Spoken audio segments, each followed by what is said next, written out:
Hi everyone, welcome back to our channel. Today in this video we are going to see how to fix Mighty Mule gate opener not working, DIY fixes for power and remote issues. Fix 1. Check the power supply. Make sure the gate opener is plugged in securely and check if the outlet is working. Now inspect the power cord for damage. Fix 2. Check the battery.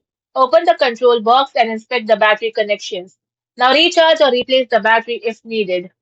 Fix 3. Reset the gate opener. Turn off the power and wait for 30 seconds. Now turn the power back on and test the gate. Fix 4. Reprogram the remote. Press the learn button on the control board and press the button on the remote. Now wait for confirmation and test the remote. Fix 5. Check for obstructions. Inspect the gate path and remove any debris, rocks or objects. Now try operating the gate again. Thank you for watching, and for more such informative videos, do like, share and subscribe to our channel.